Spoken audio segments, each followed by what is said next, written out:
Hello, and welcome back to the couch. We saved you a seat. My name is Luke. And I'm Emily.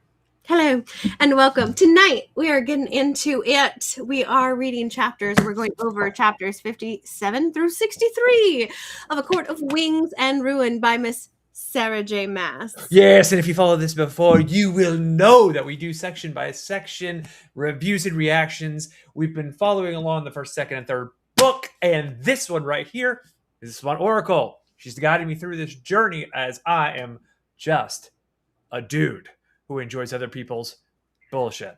So I've enjoyed. I'm a one of a kind, just a dude who enjoys other people's bullshit. So we're going to get started. But first, if you want to support the channel, you can. We have memberships. We have TikToks. This one's got a YouTube, Instagram, TikTok. TikTok probably the best. Instagram, nope, close to. You've also got YouTube for me, Instagram, TikTok, Twitter, a few other things maybe. We also got memberships. We got products you can buy on the description below. Other books that we've done, including Project Hail Mary, which the movie is coming out in a week or two. Super excited about that. And other items. Not going to bore you, but just stay tuned because we got cool stuff coming. I'm going to kick it, shift it, move it, tag it over to Emily so that she can give us a recap of what happened in said chapters. Emily, take it. Indeed. So in chapter 57 through 63, we have Feyre doing what she does best, which is lying to her friends for the greater good. She fakes more out and sneaks off to find the one being in Prithian who always has the answers, the Suriel. The Suriel delivers as always. It tells Feyre that Nesta can track the Cauldron, and since the King of Hybern never goes anywhere without it, finding the Cauldron means finding the hidden army. Simple in theory, but pretty horrifying in practice. But then everyone's favorite nightmare that they love to hate, the bitchy mean girl of the book, Ianthe, shows up with Hybern soldiers because that woman has made a full career out of being the worst. The Suriel gets killed protecting Feyre, which is emotionally devastating because the Suriel has been nothing but helpful and dramatic every time it appears. Feyre, however, chooses vengeance. She leads Ianthe and the soldiers straight to the Weaver's cottage and lets nature take its course. Dinner is served. Helion arrives just in time to winnow Feyre back to the war camp, where the mood is bleak. They barely won the battle. Cassian was gutted. Everyone is exhausted and furious and snapping at each other. But before it died, the Suriel did manage to give one last piece of intel. The answers are hidden in the Book of Breathings, so they send for Amren. Meanwhile, Nesta learns how to scry, which is basically magical hide-and-seek with terrifying stakes, and she successfully locates where Hybern's army is hiding. Unfortunately, the Cauldron notices too, and that night, while everyone is sleeping, it reaches out and it appears to Elain as Grayson, the ex-boyfriend who is so mid it hurts. But Elain follows. So that's what we're dealing with in these chapters. Luke, are you ready? No one comes to the kitchen couch for the food. Let's hit it. We have the author showing up. The author did it. That is, by the way, if you're first time joining us, I have been calling the Suriel the author. Yes, Hannah, Eliza, I was on a phone with you both today. They both agreed with me. Shout out Hannah and Eliza.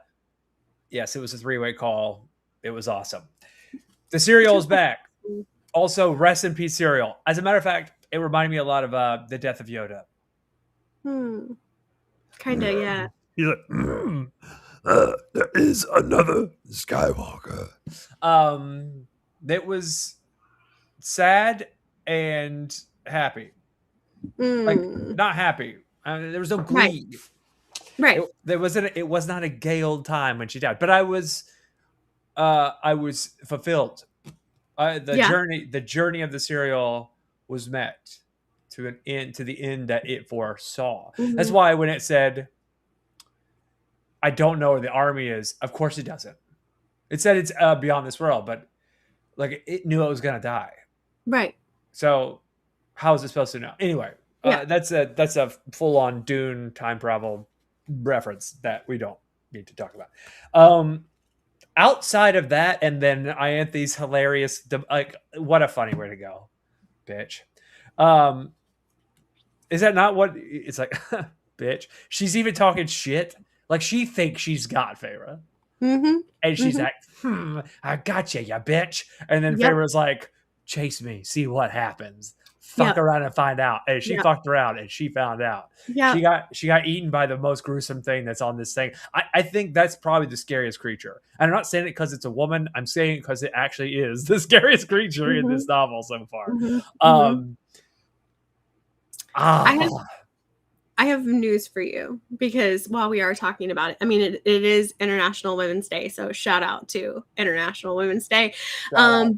But so we kind of talked about it a little bit over text. We sent one text to each other about it.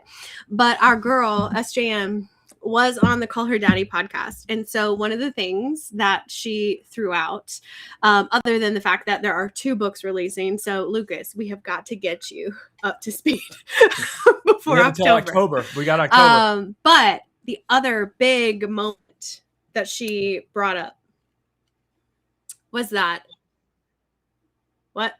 Uh-oh. Am I No, good? you're good. Am I back? Sort of. I mean, like, Okay. You're better than normal, but you're good. Got it. So the other big thing that she dropped. Wow. Sorry. Rude. The other big thing that she dropped was that Bryaxis, the monster in the bottom of the library, is a woman. Right. So I went and looked, and it literally says her breath in the first interaction, I think. Like the first interaction. The first interaction that she has with Feyre, it says her breath. Okay. And I clocked it as a girl the entire time. I did not clock it as a Okay. girl. And most people did not clock it as a girl. Fair. I mean, I understand. Yeah. I get it. It makes you think that Bryaxis is actually just, never mind, I'm not going to say it. But Bryaxis' mother. Interesting. Like, well, we were talking about like terrifying creatures and women and all the things. So I wanted to just throw that out there while the opportunity existed.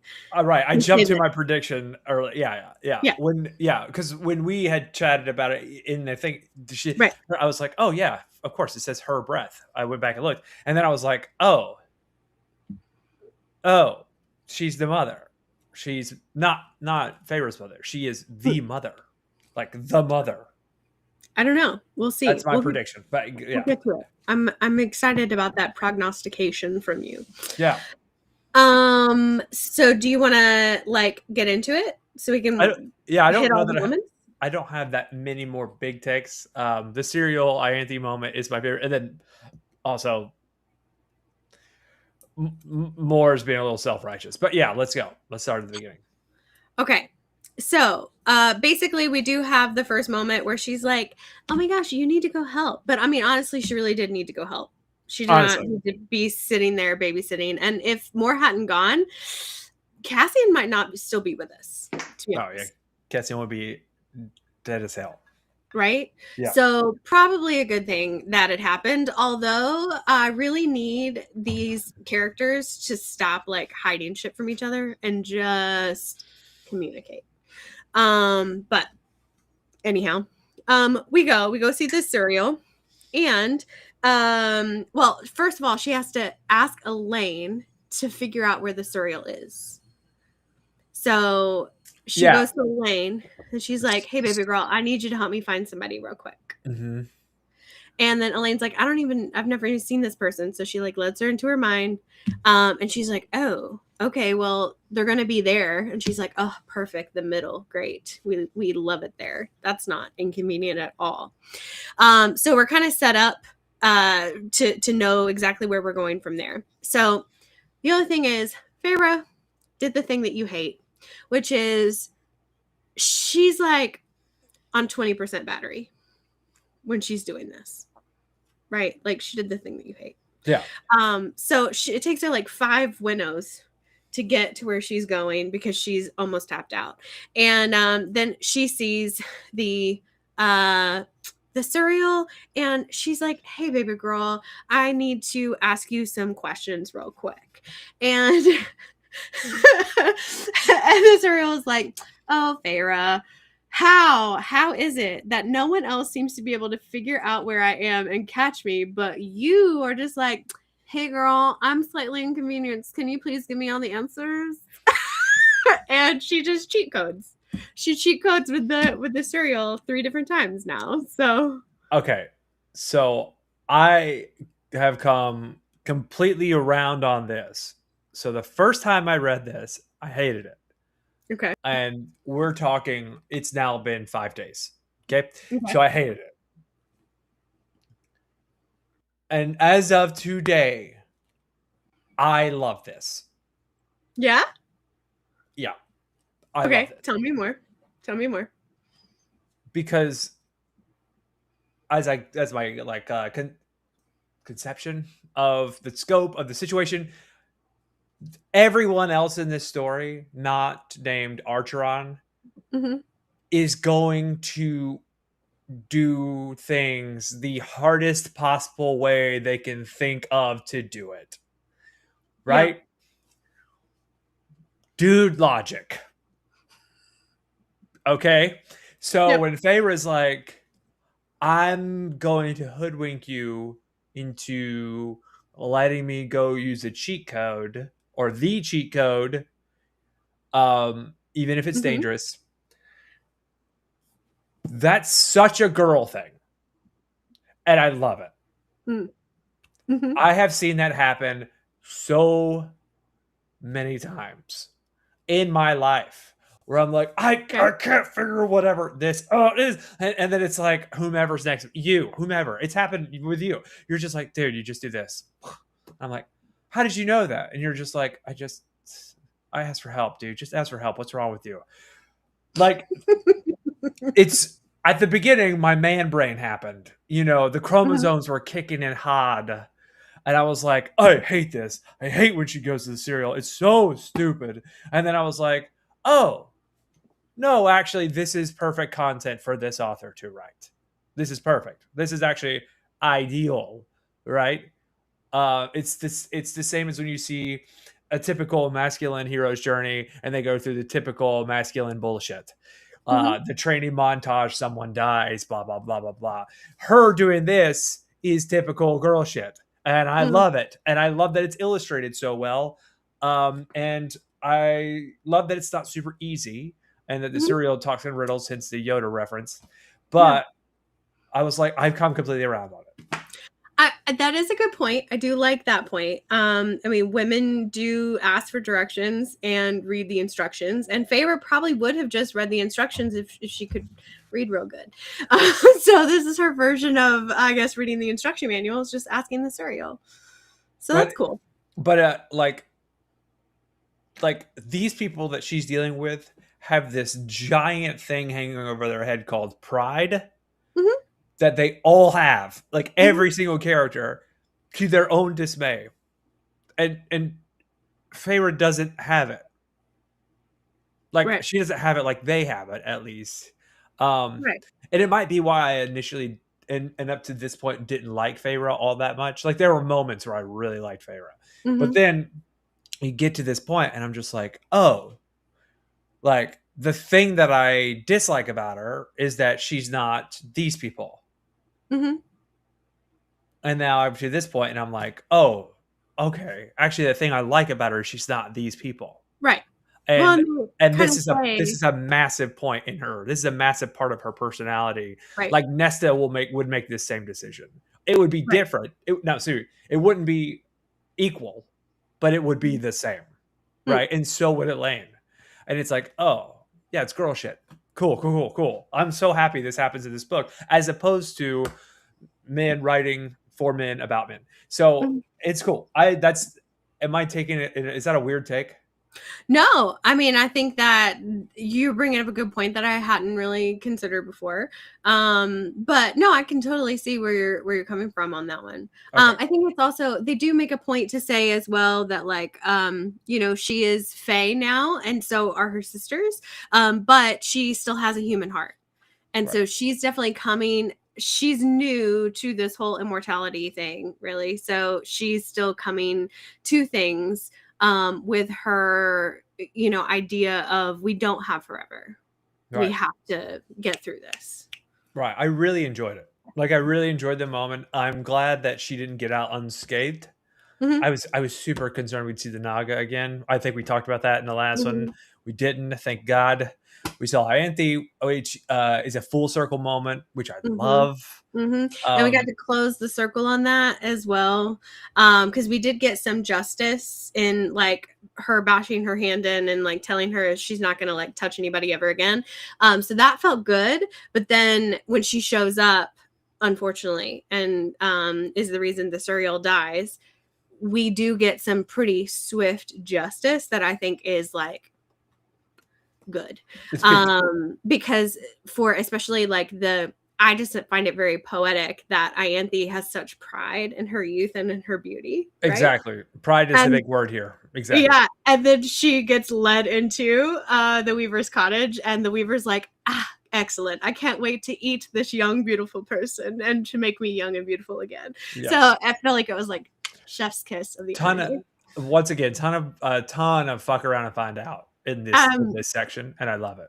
Justin and Elain just joined the live on our TikTok. So you remember Justin? We used to sing karaoke together. Oh, Justin, what's happening, dude? What's happening, brother? Anyways, I said karaoke last night. Hell yeah. Okay. Anyway. Yeah. Anyway, so that happens, and then so we find out we get like basically the cheat code, which is Nesta can track the Cauldron.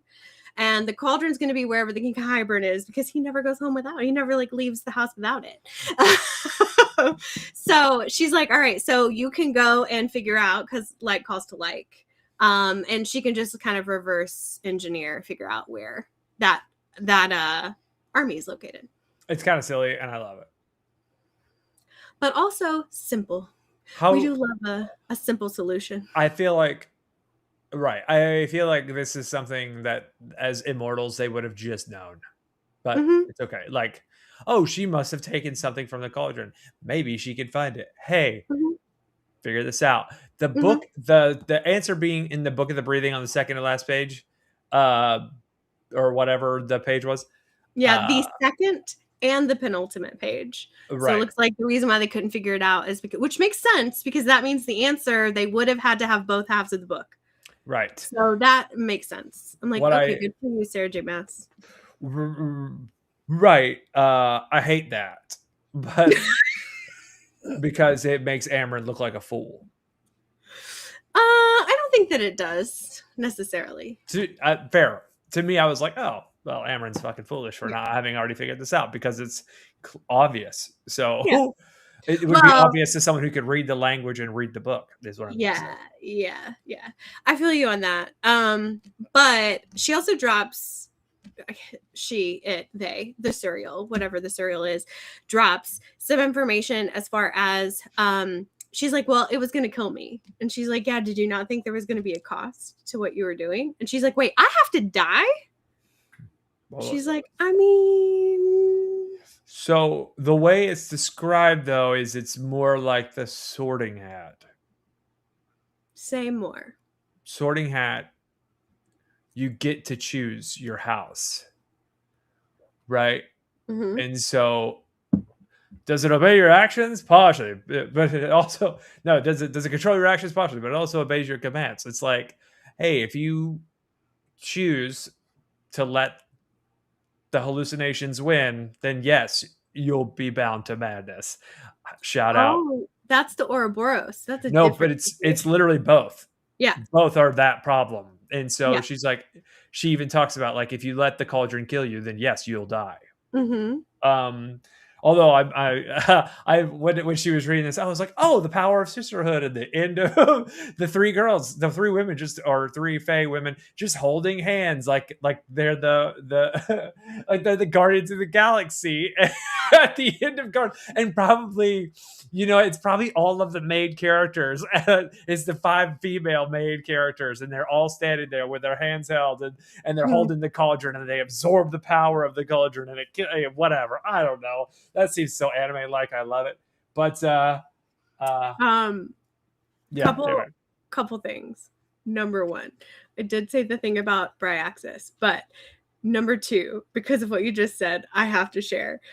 The other thing that Sarah J. Maas dropped on the interview, the 2-hour Call Her Daddy interview, that Liz and I both were like, Luke is gonna love that. We literally, Liz and I texted each other, Luke is gonna love to hear about this. Is that Sarah J. Maas is a huge anime fan. Obviously. Has been forever. Obviously. So this whole time when you're like, it's like that thing in anime and it's like this and that, like she actually is genuinely a huge anime fan. So I did not know. I said obviously because of the books, but like obviously. Yeah. Come on. Like the long form storytelling matches appropriately. Short note, and this is me being a dude, forgive me, did not realize Sarah J. Maas was a young, hot, blonde, white woman. Had no idea. And so I was just like, oh. I was just taken aback. I was like, oh, you're like a young, hot, blonde, white woman. Awesome.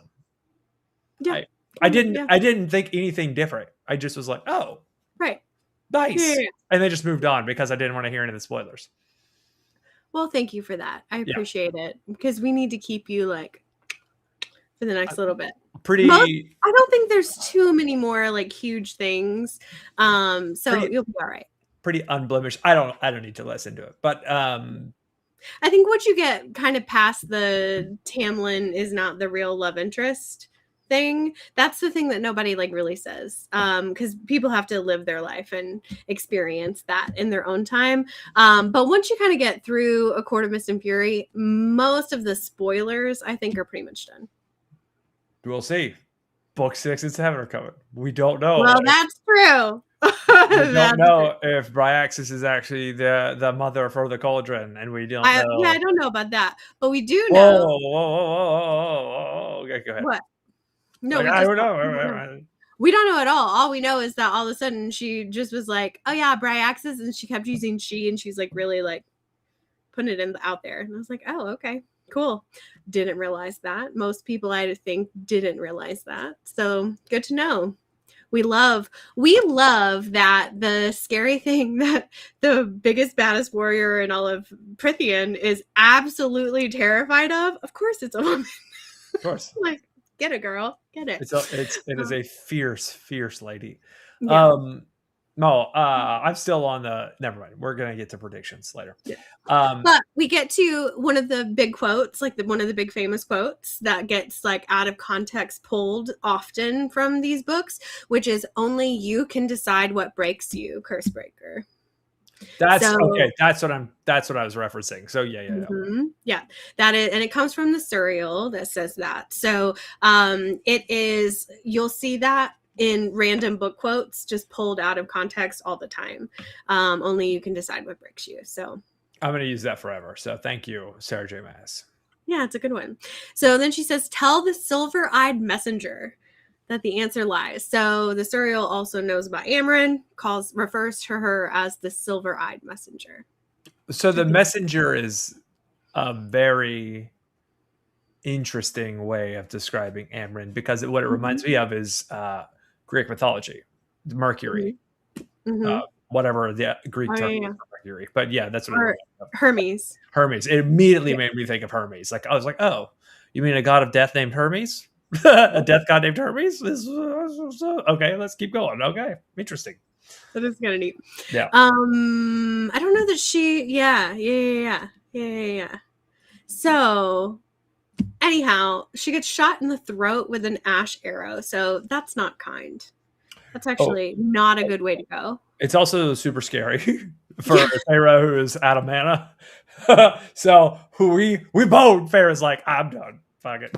No, gotta run. And she's talking shit to Ianthe, and she's like, weaving between arrows. You can like see him go past her, and Ianthe's talking shit. Ianthe's like, "Yeah, mother Trebek," and then she just keeps on running, and then she's like, "Oh, I tripped over something," and then the most beautiful man shows up. Hot, what's his face? Helion shows up, and it's like, Helion, how'd you find this bitch? How'd you do that? And they never explain it, which I don't like. Well, it's like he must have some sort of like tracking power. He just kind of like. I assume we'll need to know more about that later. I assume he was tracking Ianthe and the 2 Hybern soldiers that were in the middle, and he just was like, "Oh, what are they chasing?" oh, Mhm. that's my girl. I'm gonna go. I like her. We had a I we had a know. we I had a love her. kitchen couch night where we all hung out as friends. Mhm. So I need to They help her and did. not these two fools and that chick, even though I Yeah, probably slept they with did. that chick before. They did. So freaking Ianthe had like a tracking spell on the cloak that she gave to the Suriel because she Oh, tracked down the Suriel. what a bitch What? too. She gave the Right? fucking cereal a piece of shit rag. Fuck you, bitch. Sorry. Oh, so true. Thank you, because that is how the entire everybody feels. Yes. So she gave her a robe, but like a crap robe, right? Yes. Like you couldn't, I mean, at that point, just give her a dead chicken. Like that's better than that crap robe. Anyway, you're totally right. You're totally Yeah, right. Because sorry. she could have given her something gorgeous and beautiful. Also, maybe that's why she didn't want to talk to you. Actually, she didn't want to talk to you because you are crusty and nobody likes you.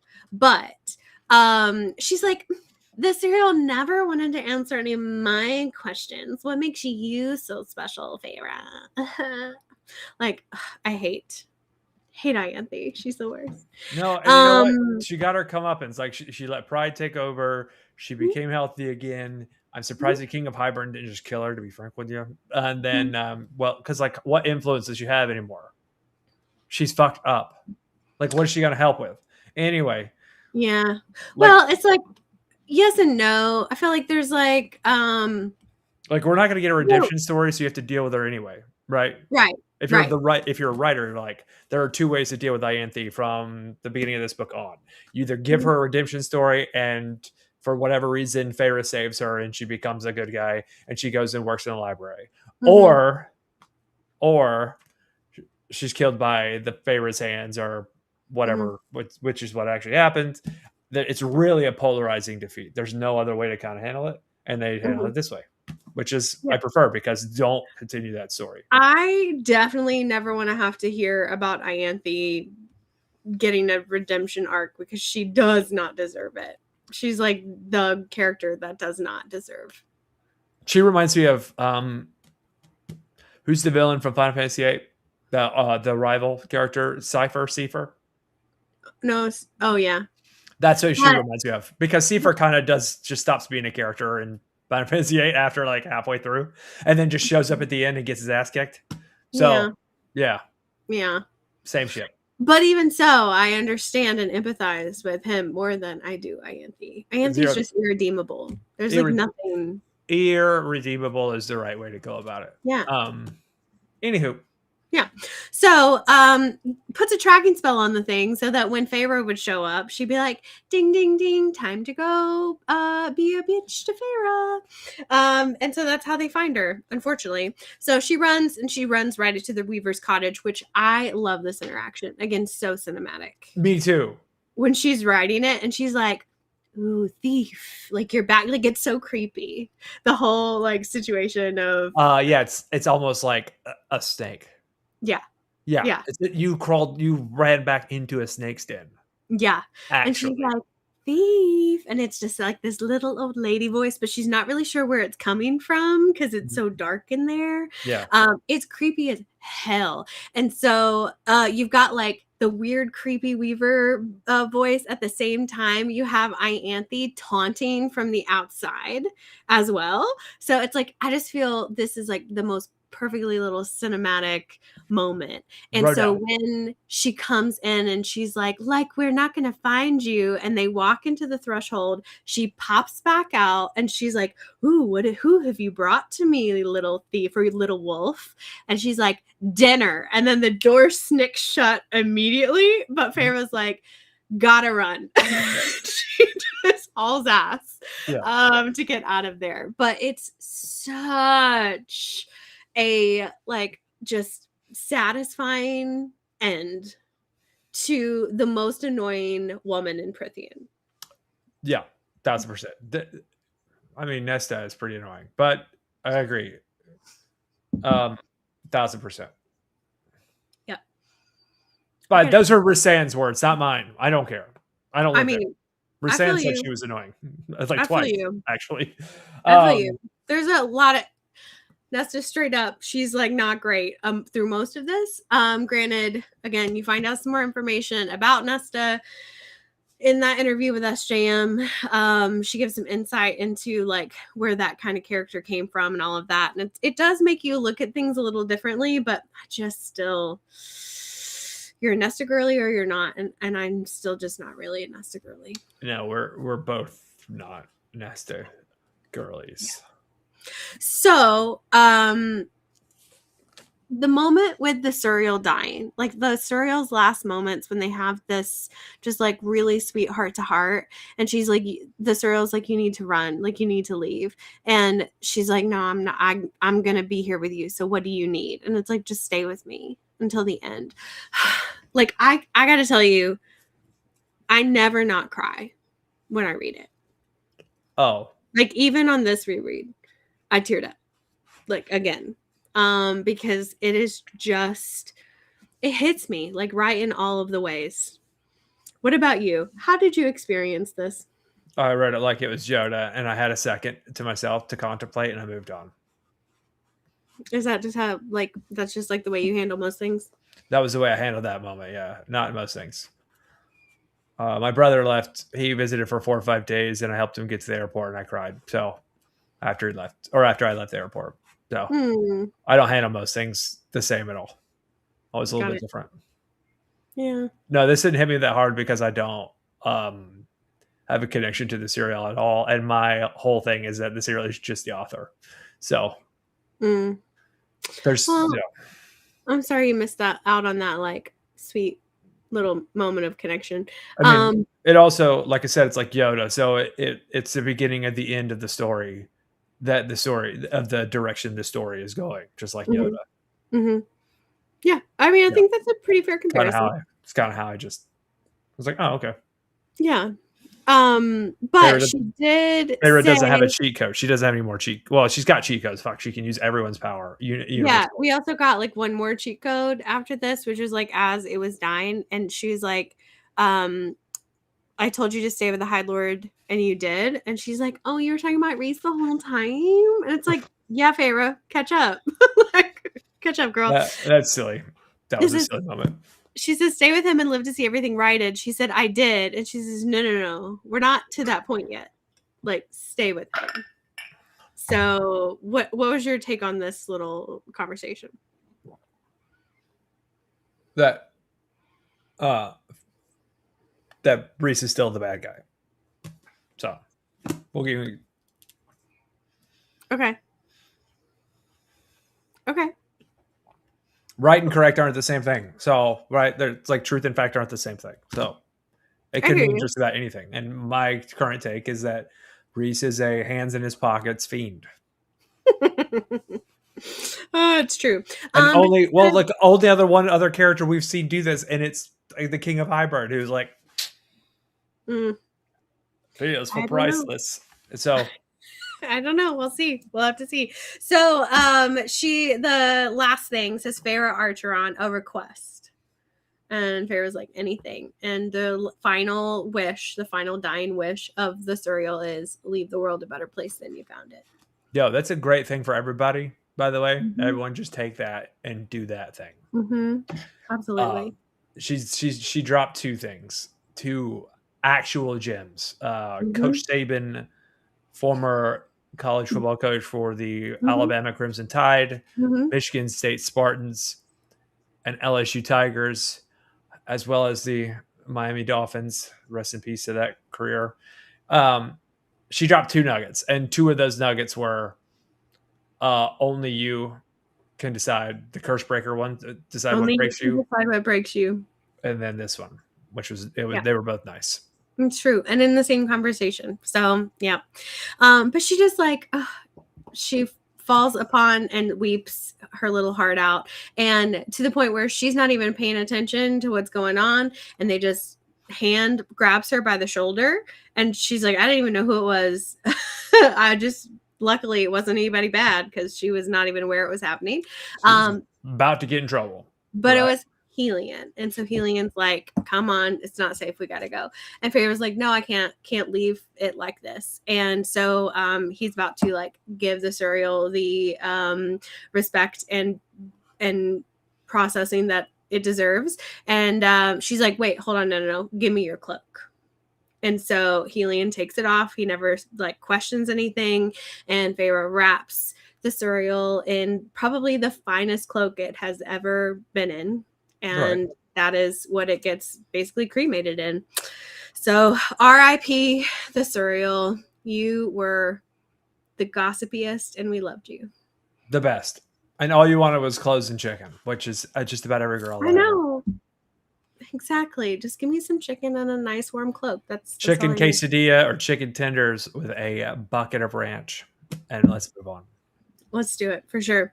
So that brings us to 61. So Helion winnows them back into the war tent and everyone is pissed. So Cassian has been gutted, like just straight up. He's not doing too good at all. So you were thinking he was going to die. I thought he did not die. He was very close to death.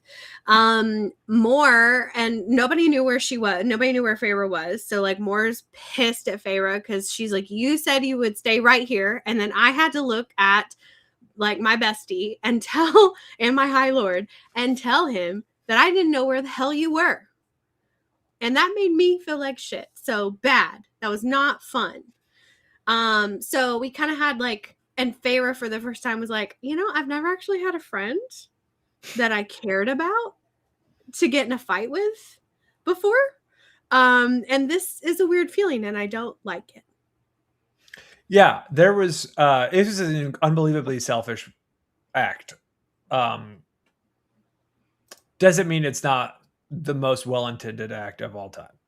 It's just it was unbelievably selfish. There's two, and you brought it up before. There's two, 3, 4. There's multiple reasons. The big two are the big one, I guess, or the second big one maybe, is that she's their high lord. Mm. Like she doesn't get to just do that, right? Because there's a level of it's not just it's the chair, right? The chair, that person just also represents a seat, not just right. And also, it's like, hey, you're like my cousin's fucking lover. Yeah, you don't get to do that. Like, I would be pissed off too. It comes down to like she's not even mad that she did it. She's hurt that she didn't trust her with it. And I mean, Feyre does come with some baggage because she was locked in a house the last time she tried to do something, right? Like, she's more baggage than that. She had to hunt for her family who didn't do shit. For sure. But she's just constantly like, oh, would you have let me do that? And Rhys is like, I don't know how else to get it through that thick skull, girl. But like, you can do whatever you want. When have you ever not had a choice when it came to me and this relationship? So he's like, I don't want to, I'm trying not to like spank you when you're like, you don't kick the dog while it's down, right? But at the same time, like, I don't know, maybe leave a note. Like, maybe just be a little considerate. So this goes along with something else. I'm going to say this right now. I've shifted gears in the last 5 or 10 years where I stopped dealing with symptoms because I don't care about symptoms. I care about problems. Symptoms are not important. They aren't. So, let's deal with problems. When Feyre was very obviously having some sort of anxiety-ridden decision-making here. Mm-hmm. Obviously, there was panic involved. Right. Obviously. Right. That's fair. Binary decisions are being made at that point. Only the cis deal in absolutes. It's either this way or this way. Mm-hmm. So when someone says, I'm anxious, or in this case, it's not okay to express yourself because you're anxious in a binary way just because that's how you're thinking. Like, process what's happening to you and in the situation, and then process the fact that it's happening. Mm-hmm. Then make a decision. Mm-hmm. Right? So in this case, they are not wrong. Right? I'm with you. They're not incorrect. Maybe she made the right choices here. And maybe she made the correct choices here. But she for sure panicked. Yeah. And it's not okay. So she made panic decisions. So it's not okay. Yeah. I agree with you 100%. Reese, to this point, even though I've already said what I've said about him being the bad guy, he's always said, you can do whatever you want. You You're can fine. you literally. And she goes on to say, well, what would you have done if I told you? He was like, I probably would have come with you. But that would be for my own peace of mind. Right. And it was like, but you were in the middle of something. And he was like, I'd find a reason to stop being in the middle of something if it meant your safety was involved. Right. Big thing to say. I don't necessarily agree with. Like, I feel like in a way, I understand her logic in this aspect because she's basically saying, like, you don't need me here. I am unnecessary.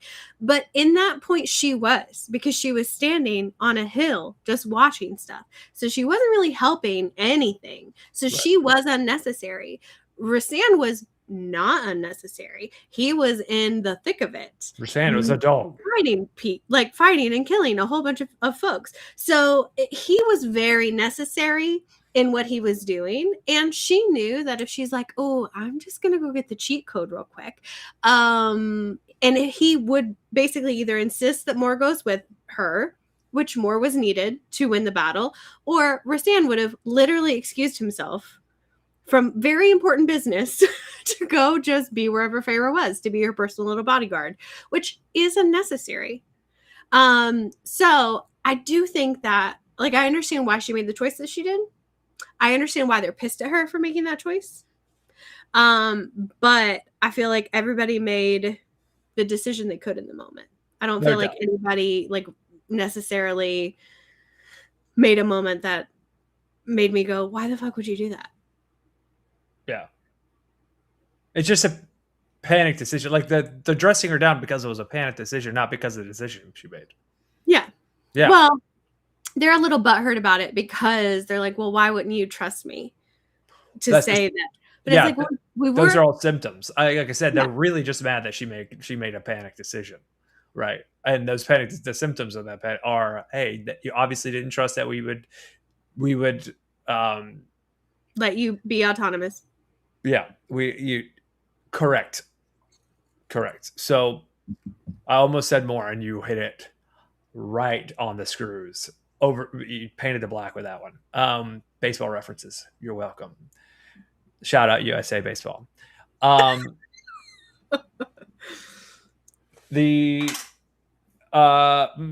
gonna hold a grudge forever, so Feyre's got to figure that out because Mor holds grudges forever. I love Mor, my favorite character. I discussed that also with Hannah and Eliza. By the way, shout out Hannah, Eliza again.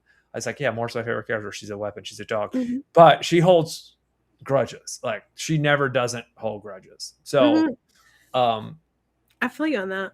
Feyre gonna have to figure out how to get right with Mor, and it ain't gonna be as easy as baking a pie. Yeah.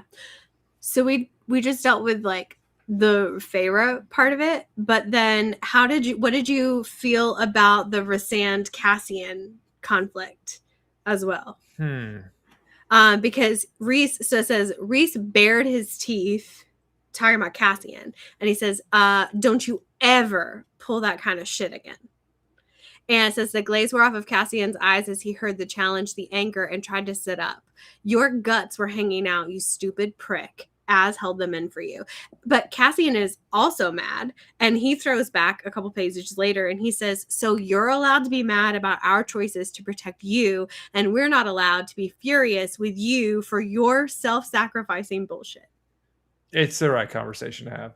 I don't know. That's exactly what I thought. It's a big conversation, but it's the right conversation. So when he brought it up, I was just like, oh yeah, one great argument. Great. Yeah, cool. Call him out on it. And it's not even it's like, hey, this is my job. I am the general and the best fighter. That is actually my role. Don't you dare take that from me, number one. And number two, don't you think it's okay that you get to act differently than we do because we put our necks on the line just like you. And you are not only our friend, but our High Lord. And this is my job as your general. We are doing what is our role. Don't you dare do that again. Yeah. Except that technically, when the High Lord says stand down, you're supposed to stand down because Sure. he's your commanding officer. Correct. I'm thinking I disagree though. So Yeah. not with the book, not with you or anything. But I'm Yeah. like, oh no, actually, High Lord, you're incorrect here, Yeah. and you get to say, oh, Cassian, as it Yeah. turns out, you made the right decision here Yeah. because guess what? I had no mana. I went into a fight with 0 mana, Yeah. and I was using a sword and sandals. Like we were fighting with shields here. Yeah. It's like, Well, and I feel like he felt like he could disobey or disagree because of the relationship. I Like think part of it. Rysand were someone else, it would not have worked I think part of it too is Rysand doesn't want Cassian to think like he doesn't want Cassian to get lost in the romantic idea of combat, of the war, of whatever. I think that's what's behind it. That's what's like written in the subtext for me. And Cassian's like, "Yo, it's my job, dude. Like I have the opportunity to serve you, and even if you tell me don't do this, also that was wrong in that moment. I get to make the choice here. So you can reprimand me after if I die, if I live, but I'm gonna do this, Right. and I'm choosing to.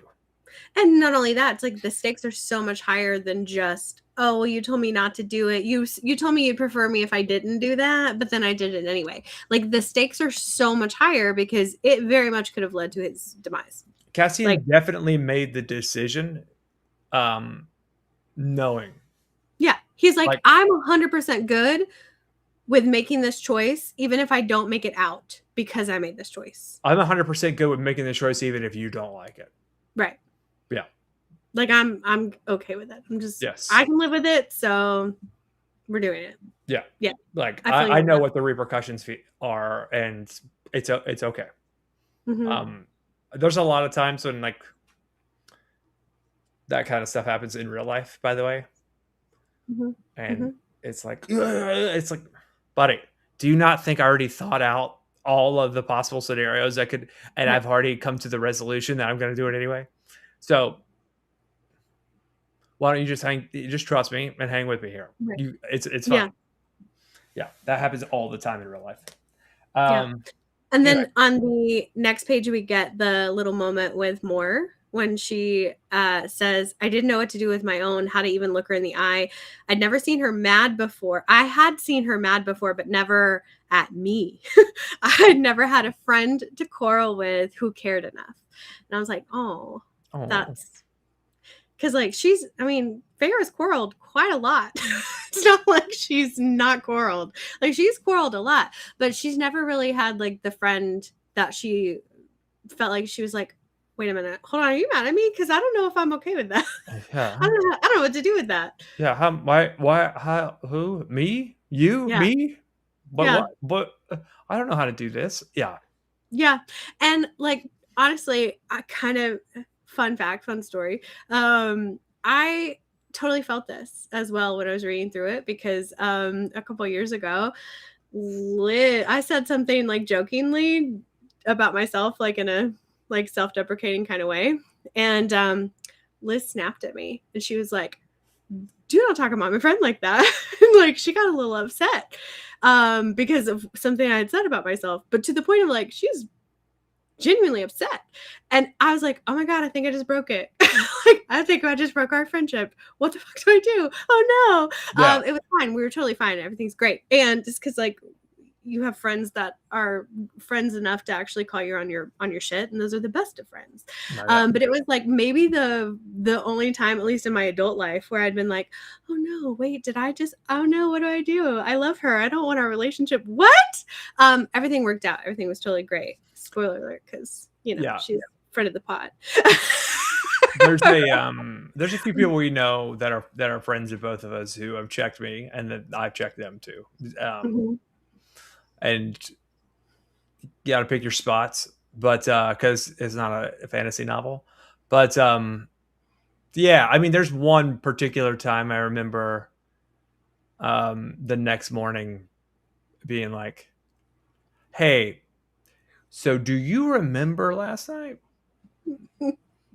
Okay, cool. So number one, I realize you're feeling bad. Totally get it. Mm-hmm. You need to apologize to me right now. Oh no. And then you need to call and apologize to these 5 people. Oh. I was like, do you understand? I will tell you what you did, and I will tell you how it affected me. But you need to talk to them also, and they're not gonna be thrilled to talk to you. But you need to do this because Yikes. it's the right move, and it's also the correct move. Right. And you need to be thoughtful Right. about how you handle these sorts of situations moving forward. I'm not mad at you. Yeah. This is what being an adult is. And so I thought you were mad. Are you mad at me? Listen, it was the same situation. Like I was more. I was like, look, I'm not actually. Like I'm fed up with you, but Mm-hmm. go have to change some behavior here right now, like immediately. Yeah. Immediately. Yeah. Yeah. Anyway. Well, I'm definitely, I guess, one of the personality types where it's like, I said what I said, and I don't really give, like, well, you mad? Okay, whatever. I said what I said. Like most things don't affect me. So that was one of the only times where I was like, oh wait, no, don't. I love you. Yeah. Like that was one of the only times where I was like, oh shit, sorry. Oh God, I heard something Rewind. precious. Yeah. Yeah, right? Like rewind. Just forget I said anything. So that happened. And then Be careful we what did you say because you're listening. what? Be careful what you say because you're listening. Yeah. What do you, oh yeah. What are you talking about? Huh? That's what Liz told you. She said, whoa, be careful what you say. You're listening. Yeah, basically. She's like, I'm not gonna let you talk about my friend like that. It was like, anyway, it was a whole thing. Anyway, so we go into the crux of the argument, which was kind of what we've already talked about with this whole more thing. So then we move in to Amren. So Amren shows up and is talking about things with Feyre. So they're having a little moment where, and we haven't had a good like Feyre Amren moment in a minute. That wasn't just like, come with me, we're doing this now. But she does say, which I thought you might find interesting, be careful of how you push her more. We're talking about more. Be careful of how you push her. There are some truths that even Morrigan herself has not faced. Okay, so here's the thing. I have to come clean on this. Okay. I did hear in the Call Her Whatever Daddy podcast, they asked about Moore's powers. It was the very beginning of the clip. Yeah. And SJ was like, truth, I don't know what to tell you. Truth. Maybe some other stuff. Truth, maybe some other stuff, but truth. Yeah. Well, like, we'll figure it out. Right. And it really resonated with me after reading this. When she said that, I was like, oh, okay. Mm-hmm. Yeah. Mm-hmm. Yeah. It really resonated with me. Like that this person is Moore is a fearsome individual, and even Amren is like, not this one. Be careful how you deal with this one. Mm-hmm. Yeah. Mm-hmm. That is true. And it really made me think of her powers and how they kind of work, and how like the representation of Moore to you might be of what you think your greatest self would look like. That's what truth is. It's like looking into a mirror, but instead of seeing the reflection, you see parts of yourself that you love. Mm-hmm. It's your true self. And so that's what Cassian sees. That's what Azriel sees. That's what they all see when they see Moore. They're really seeing the version of themselves that they love the most. Their true self. And that's how I took it. And so when Amren sees her, Amren's like, hey, that's not the one. She is not the one. She's not the one. She is not the one, because Amren sees something fierce, something like a true version of herself. That is an interesting take. I do like that take. None of us know, because I think we're gonna get SJM more. Literally shrugged. She was like, truth, I don't know, And I was like, oh yeah, but it kind of makes sense. To be fair, she didn't answer most questions. Actually, she answered 0 questions that were directly asked of her about anything. Because basically, really you're gonna find out. in the next couple of books. So we'll find out. There's more to more later that we don't even know.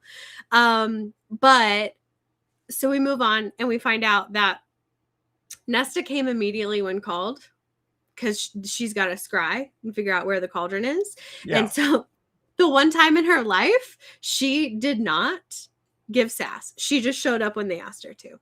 So this whole thing with Cassian just about dying, really throwing her through a loop. It's an interesting dilemma with her too, because most people react to empowerment differently. Mm-hmm. Nesta reacts to, but the same. Most people are encouraged, right? They react differently based on where they are in life and who empowers them. It's a political thing. It's a social thing. Mm-hmm. But Nesta doesn't react at all to empowerment. She does not actually care. She doesn't want it. She doesn't like it seems. I thought she seemed beneath her to begin with, and then it was like cowardice. I thought it was cowardice at some point in reading the series. And now to me it's like actually just fear. But we've come to a point now where she's seen these individuals also act with courage in the face of fear. And that's kind of what's happened here, is that she's seen it and she's like, oh, right. If they can do it, so can I. But I don't think it's as simple. It's not as on the surface. It's more ingrained. But that's what it feels like to me. I have not read any further in the series, so I don't know. But that's where I'm at with her character development in my head. I'm sure there's more to go. But yeah, I mean, there is a lot more to go. But I think very well said. Thank you. Yeah. So we go into Elain's mind a little bit. Well, no, we go into Nesta's, sorry. So it says, if Elain's mental gates were those of a sleeping garden, Nesta's, they belong to an ancient fortress, sharp and brutal, the sort I imagined they once impaled people upon. But they were wide open and inside dark like I had never known, even with Rysand. So what is going on inside Nesta's head is like dark.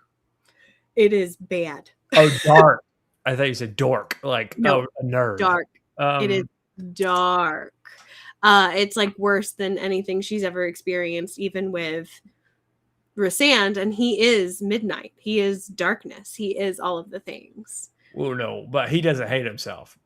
She does. Oh, that is very true. She absolutely does hate herself. So that's part of that. That's no, it's bad news bears. So she basically scries, finds the cauldron. Feyre goes in with her to her mind to figure out where the cauldron is.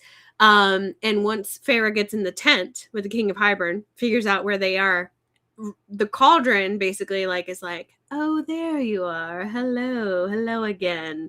And so she's like, Nesta, we gotta get out of here. We gotta go. We have to go. Let's go.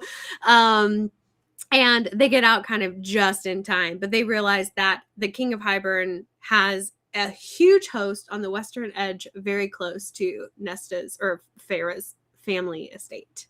So that's where this big army has been hiding out the entire time. So they're like, what are we gonna do? Sorry. Yeah. You took a minute pause and I was like, I'm not supposed to react to this. Oh no! Oh no! What are we gonna do? Yeah. So Aragorn's like, they start tracking. It's a host. It's a massive host. How many? It is 10,000 orcs at least. Yeah.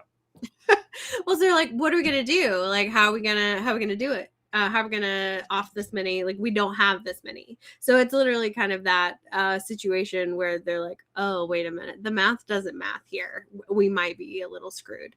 But they do this. The end of this chapter is one of my favorite things.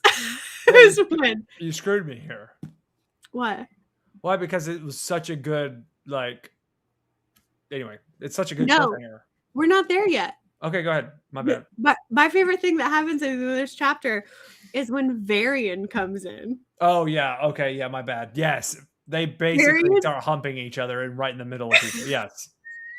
it's like one of my favorite things. Yeah. Because Varian comes in and he just like looks at her and she looks up. It says Amren's eyes flicked up from the book as Varian halted. A coy smile curved her red lips. And all he does is says none of us dared to speak as Varian dropped to his knees before Amren's chair, took her shocked face in his broad arms, and then kissed her. So then she just wraps her legs around his waist right there in front of him. He stands and carries her out, and they're like making out. And she basically purrs. Like, she's like, it's a noise that I swear was like close to a purr. So you know how. The best Sorry. line. Go ahead. Sorry, the best line after all of that happens is everybody just kind of like laughs and looks at each other, and Tarquin says, "We'll alternate who has to deal with them on holidays." Yes, I love this. I did laugh out loud. Sorry, I forgot about this moment. Yes. Yeah, he's like, "We'll just alternate who has to deal with them." It's like, okay. Yeah. Yeah. It's so so good funny. levity. Good levity right in the middle of all the stuff that's happened. So that's great. Well, so everybody's like, what are we doing? And they're all like, okay, well, you know what? We just collectively all got our asses handed to each other. So let's go to sleep. Feyre sleeps very not well and kind of dreams about exactly what happened. So she knows what happens when she wakes up and Elain is not there. But they have this conversation basically of like, oh, wait, all of us who were made felt something super weird and crazy. That was weird. But none of them bothered to ask. Azriel did, though. He was like, but where's Elain, though? So all of y'all are made. There's one other made person that's here or should be, but she's not. So where's your sister, though? And they're all like, oh, crap. Why didn't we think of this before now? And unfortunately, she's been taken by the Cauldron to the King of Hybern. And that is the lovely cliffhanger that we land on. We don't know that she was taken by the Cauldron. I mean, we do, though. What if Lucian showed up with an army and was like, I'm going to steal her? Yeah. Anyway.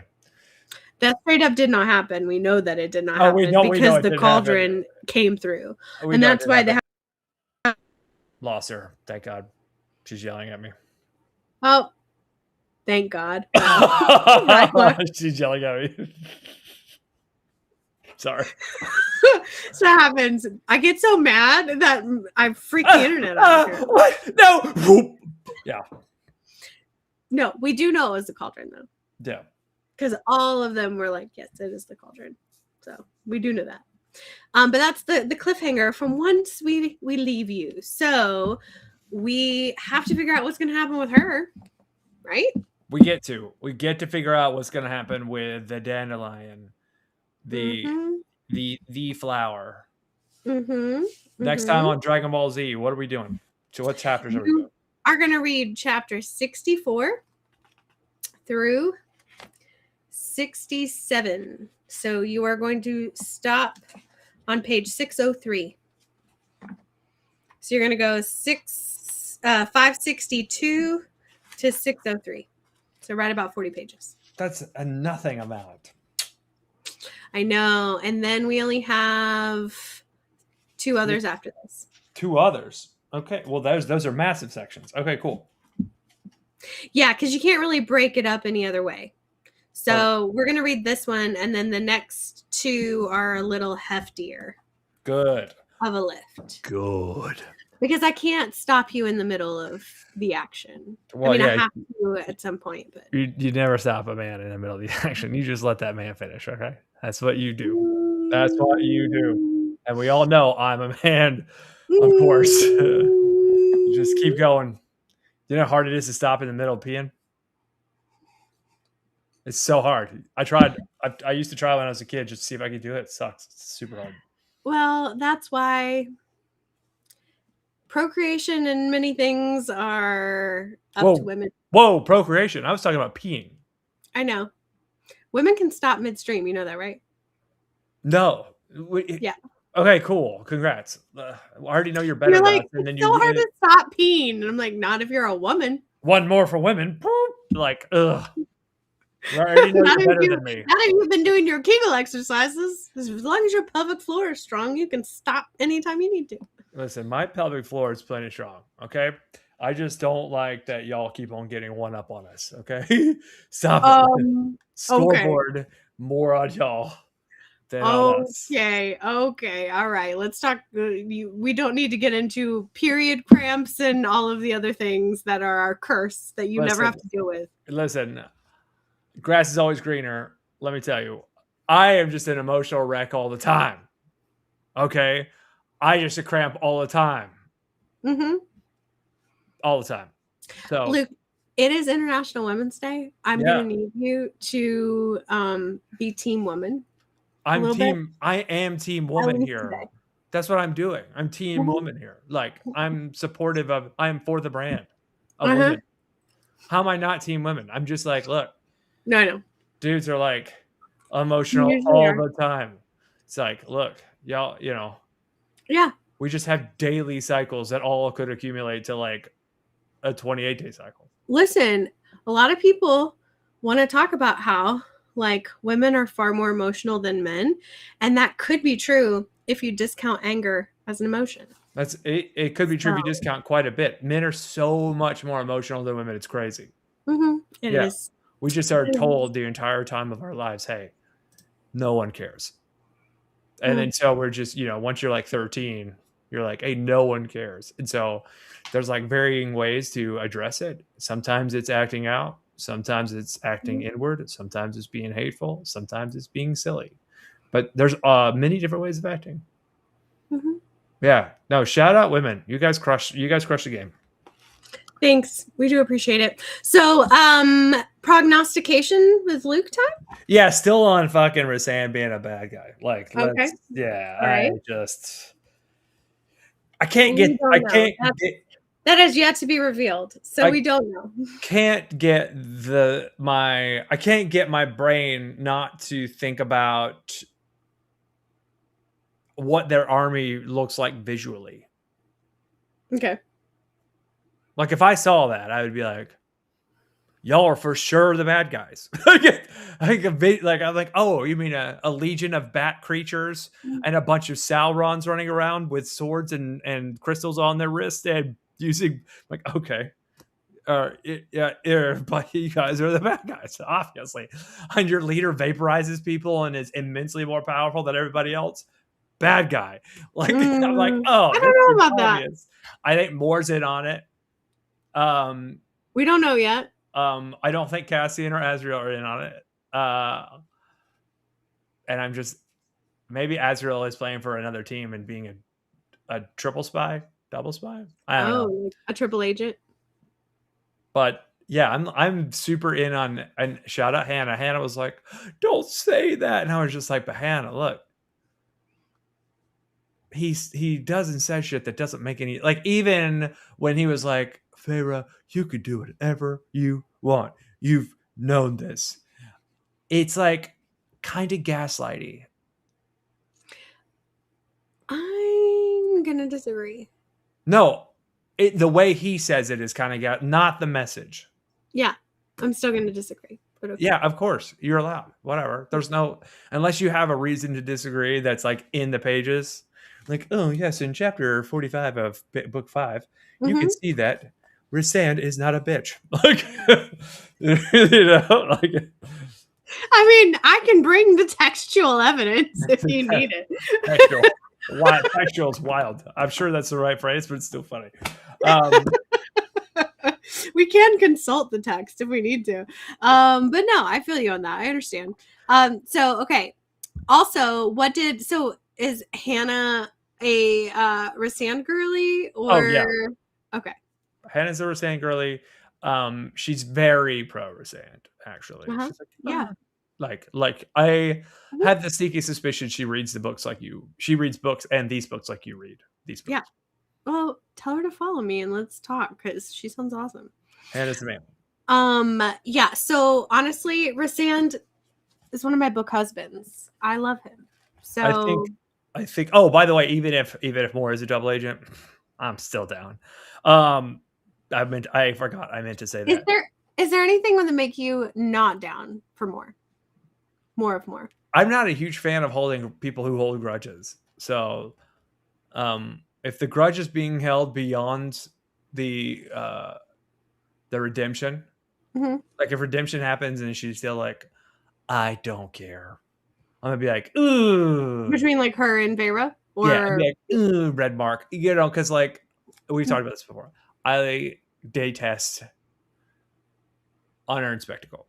But earned spectacle, I love more than anything. So if there's earned redemption, right, and more still bitter, right, I'm gonna be like, I'm out immediately. Okay. Because it's earned and you didn't take it. I'm out. That's fair. Okay, so where are we at? Where are we at? The good guys are encamped. They have the location of the Cauldron, and they know Elain is gone, and they have the location of the soldiers, the actual army. They all may not be in the same place. Helion's brought troops. Yep. But we still are missing 2 other High Lords that aren't Baron and aren't. Alias is on his way. Yep. That's Winter Court. So Winter Court is bringing all of their. But we don't have Barons. Autumn Court hasn't shown up. And we don't have Tamlin. So Spring everybody else is on its way or there. Oh, Captain Hank. Hi, Captain Hank. What? He's on mine. Sorry, he's on mine. He joined mine. That's fine. He's been sleeping on my couch for days. It's fine. And Hank's the man. My place is cleaner now than it was before. So thanks, Hank. Oh. Yeah, he's the man. It's a weird. Oh, now he joined mine. Ha! Thanks, Hank. Thanks for joining mine. Yeah, throw them likes. Appreciate you. Yeah, I mean, we've got how many more pages? We've got about 150. About 150. About 150. About 150. I'm thinking we got 150. We're gonna get a massive battle here. That you said you said 3 sections. So yeah, 703. So really 140. We got 140 pages. Massive battle coming. Feyre's house is going to be destroyed. Lucian's going to come through with something at some point. Baron's going to come through with something at some point, but it's going to come at a cost. Tamlin's going to come through at some point, but no cost because he's kind of a bitch. That's a lot of things needing to come through in the next 140 pages. Yeah, they killed the Suriel in like 2.5 pages. So, Hank just messaged me. Oh, he sent me a picture of us. Oh, hi. Thanks, Hank. Your face in this image is hilarious. I'm going to show it on the screen. Oh, great. That's not nice. I'm going to show it on the screen. It's okay, though. Listen, you're a good person, Charlie Brown. Wow. Super funny. Look at you. Like, well, he's making fun of us because, and now we're going to move off of Kitchen. We're going to move to Kitchen Couch Live, where we talk about random shit for just a few minutes and catch up on our lives because we haven't seen each other in so long. Several days. So, Hank, while he was up here, lots of shenanigans. We discussed the international white man smile. Okay. Which is this. You're walking by somebody and you're like, it's not this. It's such a weak acknowledgement. It's just sit. And you hold it for just one pose. And so the reason he sent me that is because we were having the international white man smile. Nice. In that picture. Nice. He asked me what the difference between No lips. Yeah, he just said it. No lips. He asked me, "Hey, Luke, what's the difference between? I mean, what is the opposite of Microsoft?" And I was like, "I don't know. A bat company used to beat up computers." Macro hard. And he said, mega hard. That was funny as hell. And then I was like, if I ran Apple, I would say, do you think something called Microsoft can get the job done? Come to Apple. And that's exactly what I would say, and nothing more. Yeah, that's a pretty good burn. I don't know why they haven't thought about it yet. Yeah, that's hashtag winning. Yeah, we had a blast. We had a bunch of stuff. We watched 2 movies. We saw the Peaky Blinders movie in theaters. Ooh, okay. No spoilers. Have you seen the show? No, but I might have listened to a couple of spicy audios about it, so it's fine. I get it. Shout out Devil of Dublin. Anybody? Nobody? Okay. It's a Netflix movie that they put in theaters. It is what we would talk about for our trailer reaction. We would, after viewing it, I would say it's not a priority one. Okay. Wait for it to come out streaming. Like it's even the dialogue. Is it still Cillian Murphy? Yeah. Okay. But even the dialogue and the way it's shot and the way the audio is a made for Netflix situation. The only difference is when we talked about this a couple of weeks ago when Matt Damon and Ben Affleck talked about you have to say the plot of the movie. Right. They did not do that. Oh, that's good. Okay. That's good. But the rest of it, like there were parts where we couldn't hear what they were saying. Like that's not great. It had subtitles. Yeah, no, that's not great. Because on Netflix you can have subtitles and you can turn up the sound and blah blah blah blah blah. So right. Another movie we saw was the Alan Richardson movie that just came up on Amazon called War Machine. Do you know who I'm talking about? Alan, he's just he's a big dude. Yeah, I have not watched it, or I think I saw a clip of a trailer on Instagram, but that's the only thing that There is one scene in that movie that is so unbelievably funny that middle of it happening, I looked at Hank. He was sitting on the couch in here, unironically, and I said, "Are we still doing this?" And what happens is the antagonist of the movie is chasing our good guy team of military folk, and they're hiding. And then through happenstance, they come out of hiding, and they have to jump off a cliff. Now, this cliff, obviously, they never have people jump down a straight cliff. They jump down something that's like pitched, and they roll down it, right? Okay. And typically, it's like jump. Bra, bra, bra, bra. Ugh. This was like 45 seconds of them rolling. And hitting That's things a lot. hard.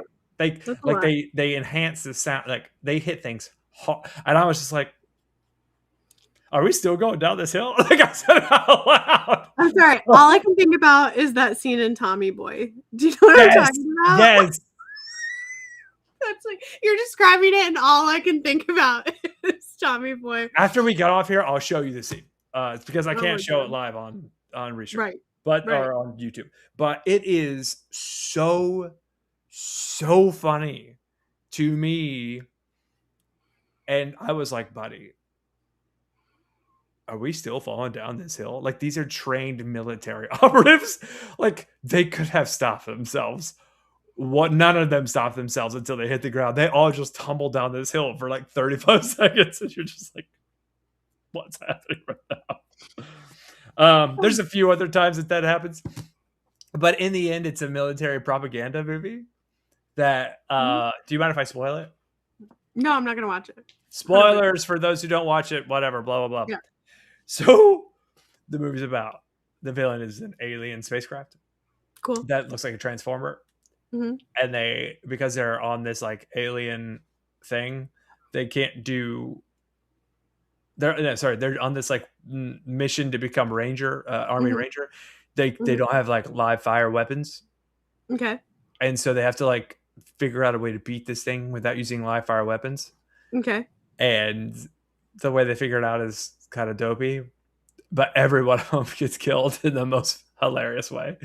And then they get to the very end, and Alan Richardson's character has killed one of these things, and they're like, "You're a ranger now," and they slap the banner on his arm, and he's like, oh, "Thanks, my brother would be proud," or whatever.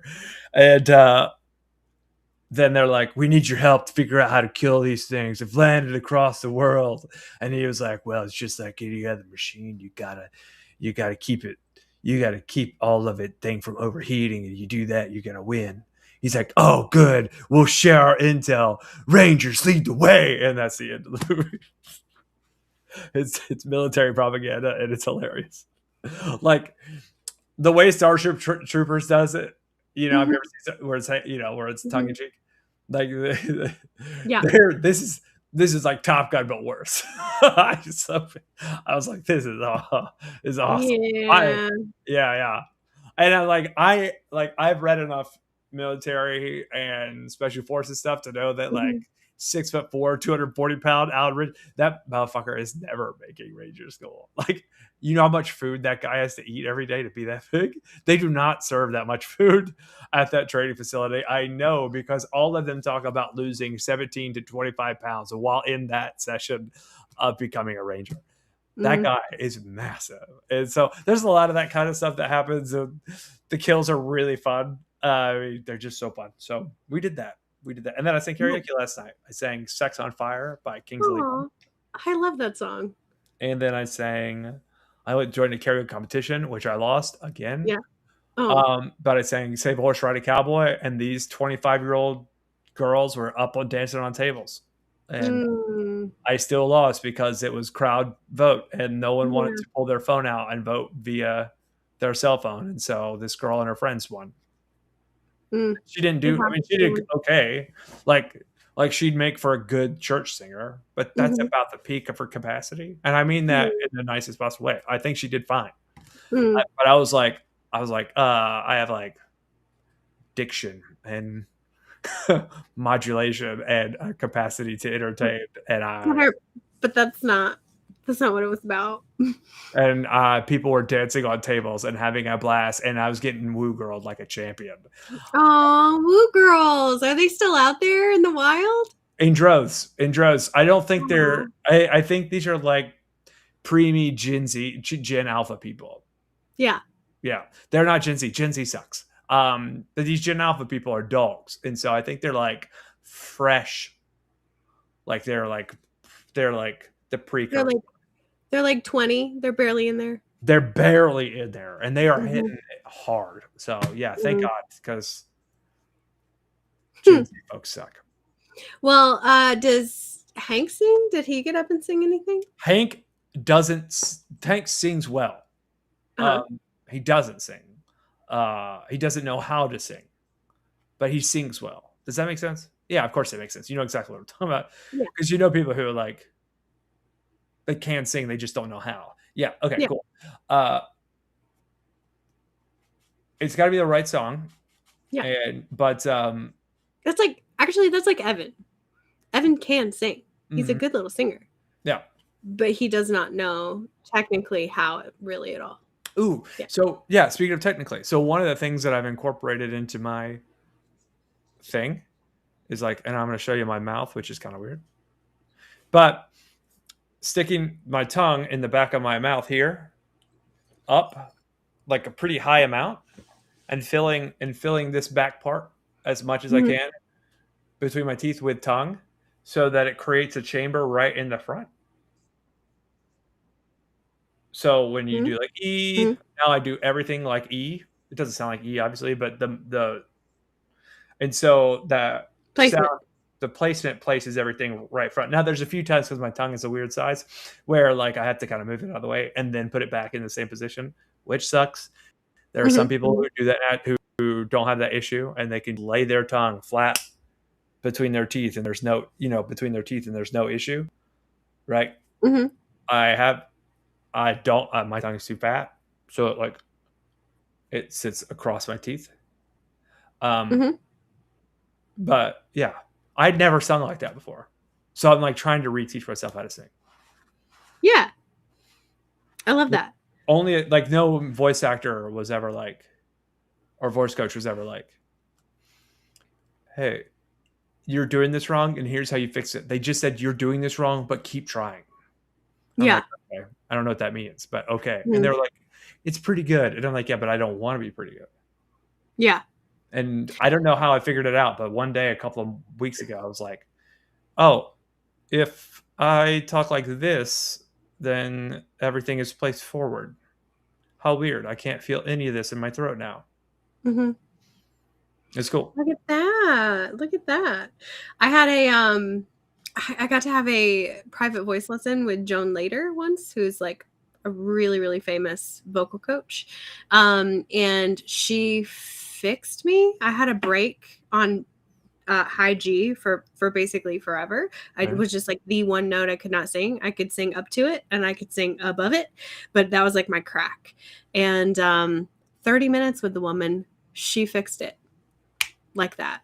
So like there are some very talented people out there, if you get the right person, who can be like, oh yeah, I can fix that for you. Do this instead. What was it a mechanic? Like it was mechanical, right?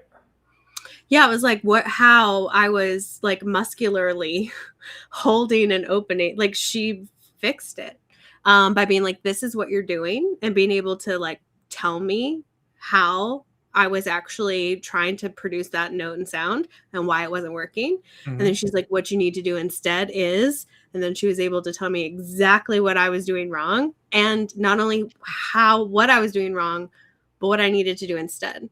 Wow. And then she literally fixed me in 30 minutes. That's really cool. Wow, thank you. Thank you so much. So there are definitely really talented coaches and people out there that would be able to tell you exactly what you're doing and how to fix whatever it is you're trying to work on.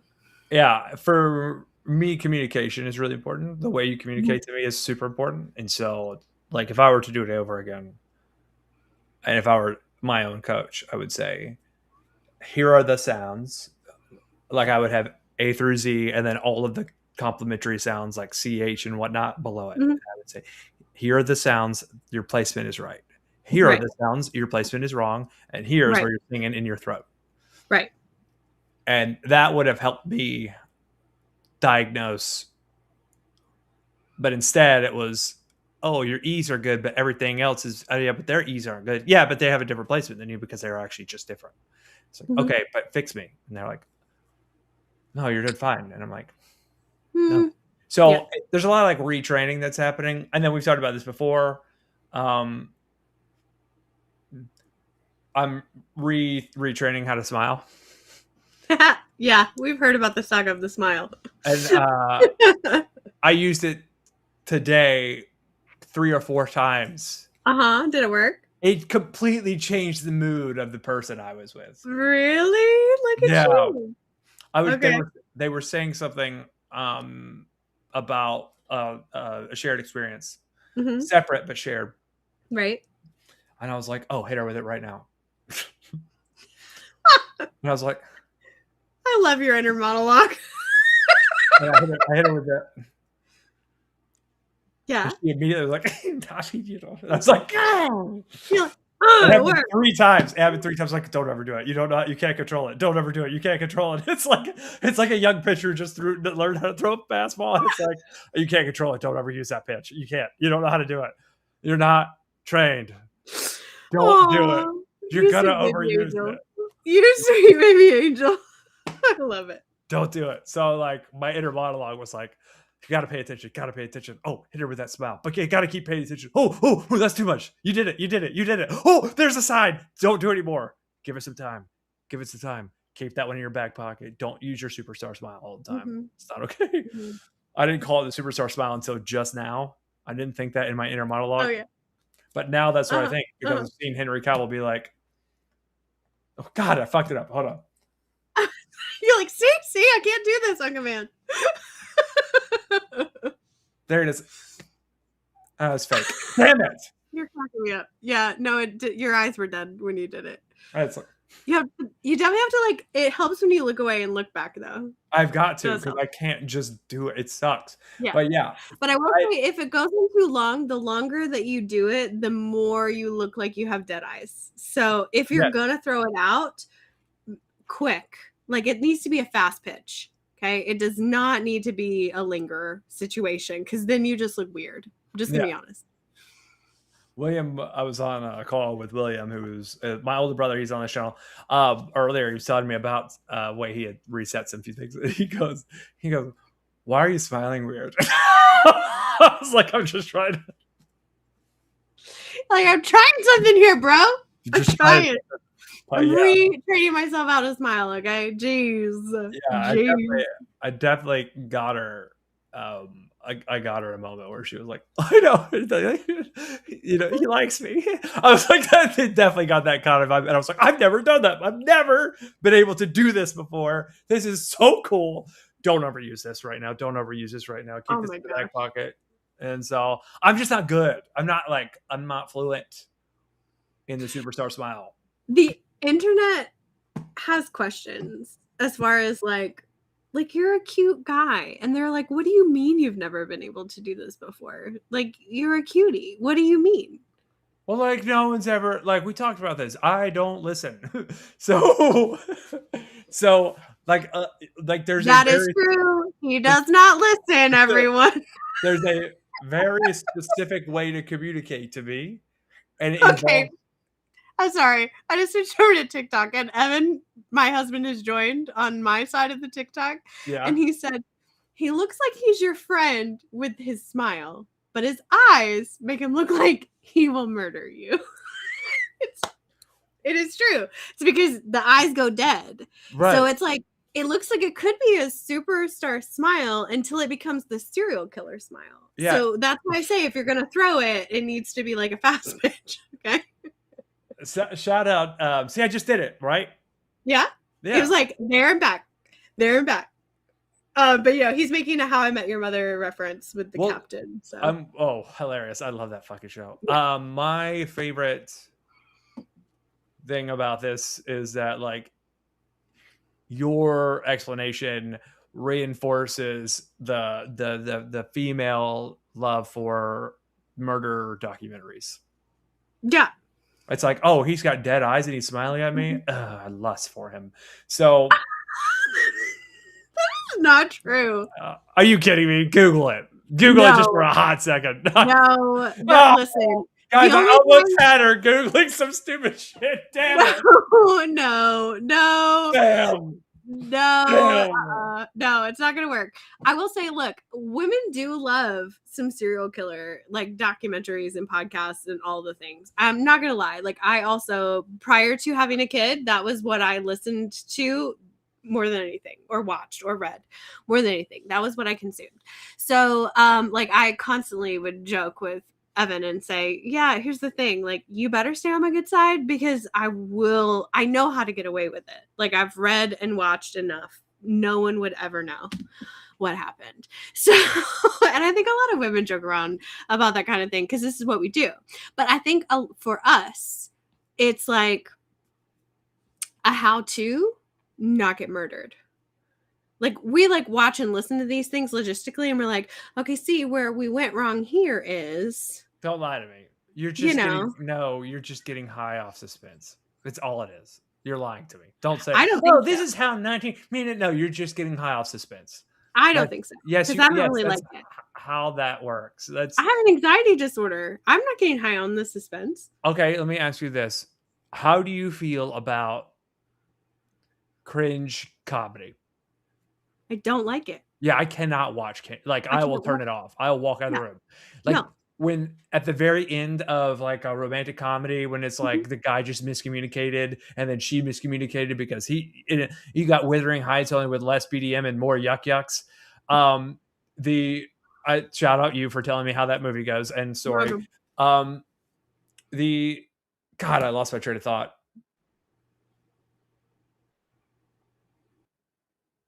Oh, that cringe moment where they're finally like that cringe moment when they're finally like, I'm just like, oh God, turn this off. Turn this off. I don't want to see this. I don't want to live this. This sucks. They're just terrible people. Who cares? Turn this off. Yeah, I hate that stuff. So you're just getting high off supply. You're getting high off the supply. That's all I think overwhelmingly women like scary movies more than men. I like to an overwhelming number. I don't watch it. Like, I will not watch it. I won't watch a scary movie. I only watch scary movies with women because they can protect me. Oh my God.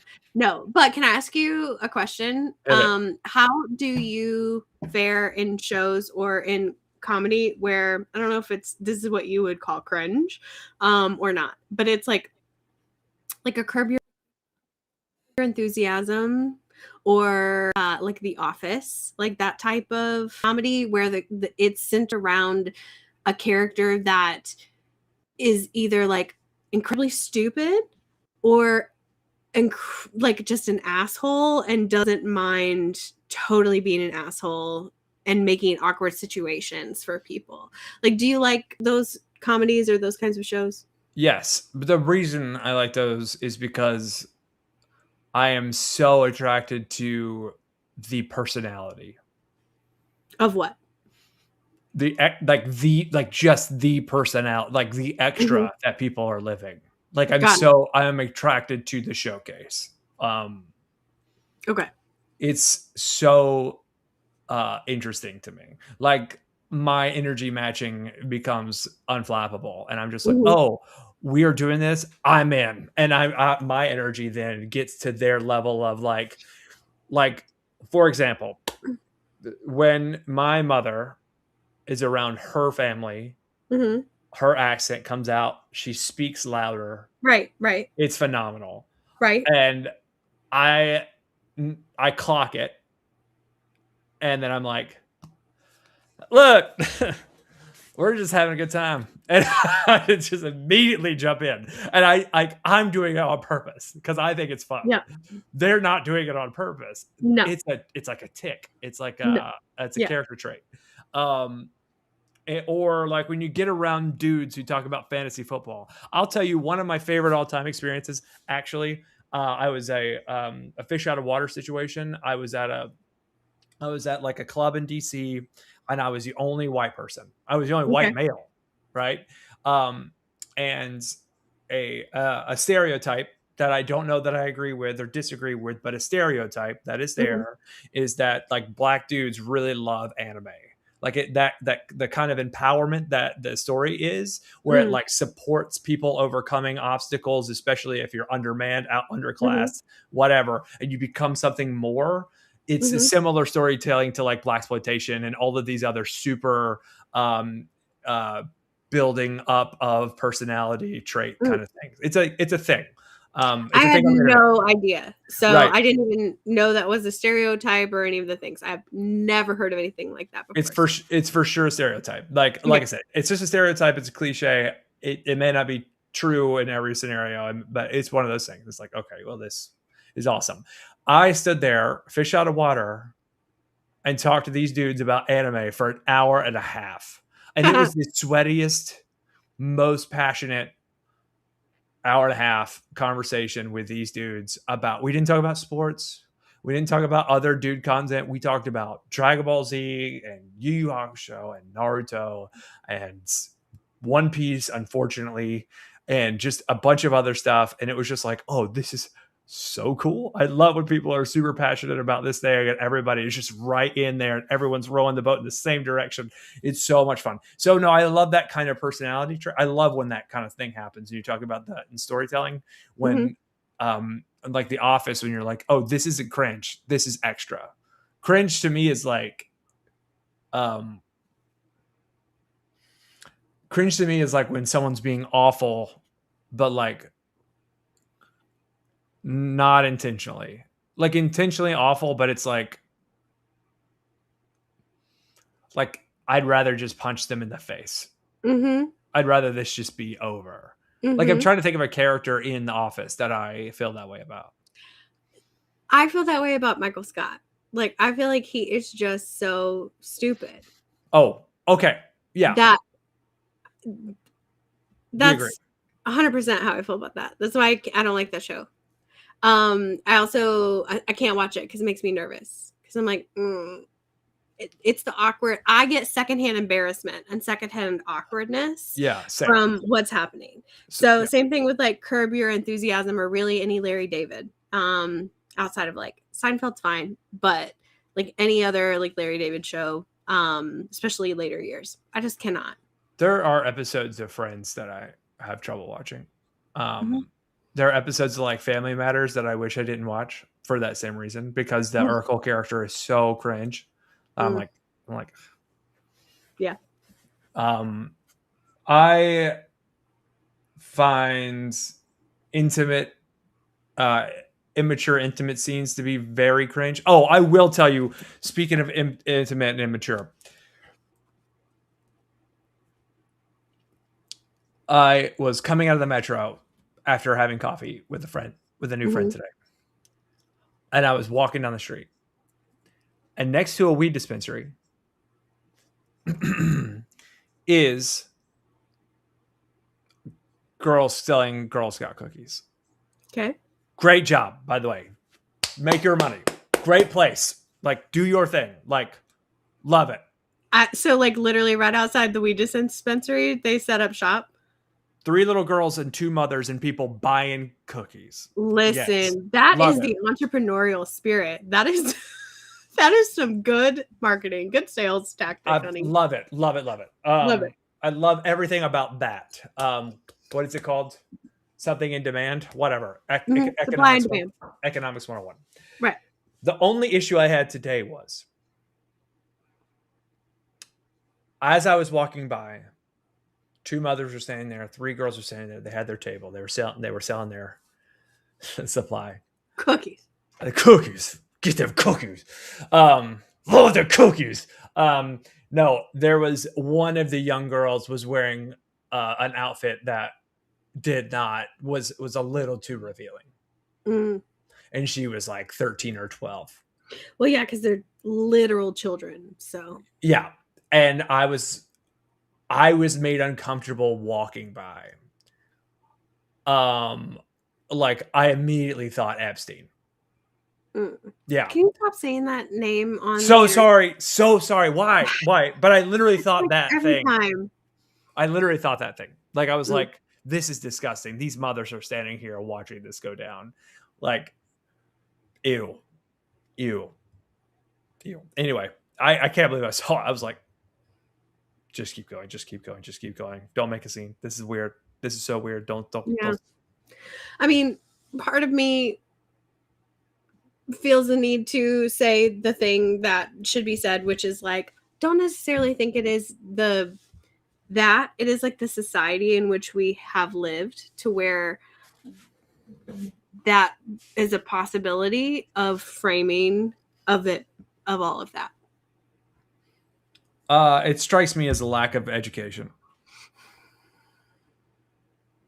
Education's the wrong word. Lack of institutional knowledge, but lack of wisdom. It's like, oh,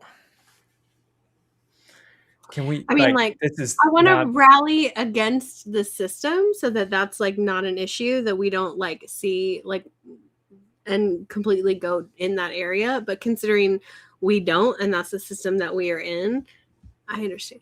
Yeah, it was uncomfortable. I would have been made uncomfortable at every age of my life, except for if I was 13. Right. Like, for the last however many years, 25 years, I would have been like, even as a 14-year-old, I'd have been like, that's too much. That's Girl Scout cookies outside of a weed dispensary. What are we doing? That I think is genius. No, that's super smart. But combining all of it to like, oh, we're on Pennsylvania Avenue, like where are we right now? There are millionaires walking down the street all the time here, like, and homeless people, which is also hilarious, irony. But anywho, Yeah, been a weird week. Hank's been up here, didn't do other stuff. Yeah, he gave you a really sweet shout out on the Facebooks though. Have you not seen it? I gotta tell you, He had some struggles with this flight, and we helped him out. It was a really sweet post. Today we had a full on, like today was for the plot. Like there were plot but not in a good way apparently. So I'm gonna share his story. Hank, I'm sorry, I think it's hilarious. Well, not for him. We get back from karaoke. It's 2:00. It becomes 3:00. Did I tell you this already? I've told the story so many times today. It's why. Okay, so we get back from karaoke. It's 2:00. Suddenly becomes 3:00. Obviously, daylight savings time. My favorite holiday of the year. Actually, the worst. Thank God. No, thank God we have more sun. Thank God it's better out. I love daylight savings time. No, I don't understand why we're not in it all the time. It doesn't make any sense to me. We're adults, but we're not farmers anymore. So yeah, like quit it. This is so silly. But 3:00, I'm going to sleep. I'm currently like 2 months sober, 3 months sober, right? So like I'm not hungover or whatever. At 3:00, I wake up to my brother standing near me at 6:00, and he's like, "They canceled my flight." It's like, okay, buddy. I live alone though, so that was super scary. There's better ways to approach me at 6 a.m. Cool. Let's see if we can figure this out. And there was a good bit of panic. Buddy had to work the next day. He had to work on Monday, and there's a lot of things he needed to do in person. Right. So my brain immediately went to, your supervisors need to figure it out if you can't make it home. It's not your job to figure it out for them. Mm-hmm. It's not your job to like go out of the way to make sure they feel more comfortable about doing their job. In this, they need to figure it out. Right. Like move a deadline, do whatever they have to. Mm-hmm. It's on them, not you, if this happens, because it's completely outside of your control. However, I didn't breach it like that.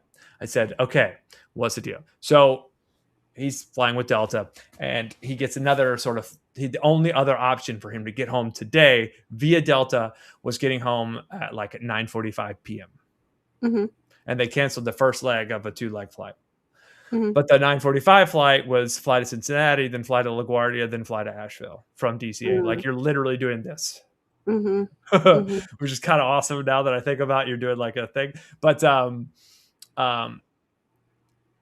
I said, I was like, yo, let me look. You just keep packing. Let me look. And there was some anxiety happening. I'm not going to spill the beans too much, but he was a little stressed out. I said, get an Uber because this flight leaves way earlier. Have it scheduled to pick us up in 20 minutes. I'm going to go with you to the airport, and I'm going to talk to the person and see if because this happens actually every day for these people.